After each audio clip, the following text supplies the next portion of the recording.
Youth Congress తరఫున పేరు ప్రత్యేకంగా ధన్యవాదాలు తెలియజేస్తున్నా ఉన్నాం. ఈ రోజు ఆంధ్రప్రదేశ్ రాష్ట్రంలో ప్రశ్నించేటువంటి యువత పైన విద్యార్థుల పైన కుట్ర పన్ని కేసులు బనాయించడం జరుగుతా ఉంది.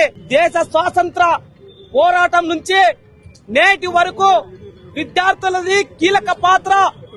ఈ దేశం అభివృద్ధి చెందాలన్నా, ఈ రాష్ట్రం అభివృద్ధి చెందాలన్నా వారి త్యాగాలే మనమంతా కూడా గుర్తు చేసుకోవాలని చెప్పి ఈ రోజు నారా చంద్రబాబు నాయుడు గారికి, నారా లోకేష్ గారికి, అలాగే పవన్ కళ్యాణ్ గారికి తెలియజేస్తా ఉన్నాం. ఎందుకయ్యా అంటే ఈరోజు ఈ రాష్ట్ర ప్రభుత్వం నడపలేక, చేతకాక, అభివృద్ధి చేయలేక లోపాలు ప్రశ్నిస్తున్నారని చెప్పి ఒకవైపున కుట్ర పన్ని అక్రమ కేసులు బనాయించి జైలుకు పంపడం జరుగుతా ఉంది. నిజంగా ఈ రోజు చెప్తా ఉన్నాం, ఆంధ్రప్రదేశ్ రాష్ట్రంలో రాజ్యాంగబద్ధంగా ఈ ప్రభుత్వం నడవలేదని చెప్పి మేము తెలియజేస్తా ఉన్నాం. విద్యార్థులు, యువత కీలకంగా అనేక సమస్యల మీద పోరాటాలు చేయడం జరుగుతుంది.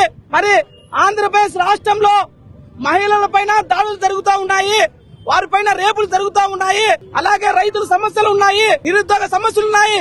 ఆ సమస్యలే కాకుండా అతి ఉత్సాహంతో విద్యార్థుల నాయకుల పైన, యువత పైన కేసులు బనాయిస్తా ఉన్నారు. మరి వారి మీద శ్రద్ధ చూపినంత విధంగా మరి వీరి మీద ఎందుకు చూపడం లేదని మేము అడుగుతా ఉన్నాం.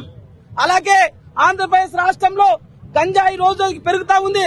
వాటి మీద దృష్టి పెట్టండి. ఫస్ట్ ఆ సమస్యల మీద పరిష్కారం వైపు మార్గం చూడండి.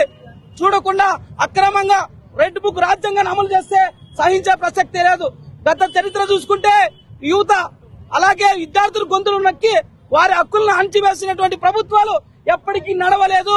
ఈ ఆంధ్రప్రదేశ్ లో అన్ని ప్రభుత్వాలు కూడా కూడడం జరిగింది. కాబట్టి ఇప్పటికైనా విద్యార్థి యువజన సంఘాల మీద పెట్టినటువంటి రౌడీ సిటీ కేసులు తక్షణమే వెనక్కి తీసుకోవాలి. మరి ఏవైతే జాబ్ నోటిఫికేషన్లు ఉన్నాయో ఆ జాబ్ నోటిఫికేషన్ తక్షణమే విడుదల చేయాలి. లేని పక్షంలో అనేక విద్యార్థి యువజన సంఘాలను కలుపుకొని పెద్ద ఎత్తున పోరాటానికి పిలుపునిస్తాం. ఎటువంటి పరిస్థితుల్లో ఎన్ని కేసులు బనాయించినా కూడా వెనుక తగ్గేటువంటి పరిస్థితి లేదని చెప్పి ఈ సందర్భంగా హెచ్చరిస్తా ఉన్నాం. మహేంద్ర నాయుడు, యూత్ కాంగ్రెస్ జిల్లా అధ్యక్షుడు.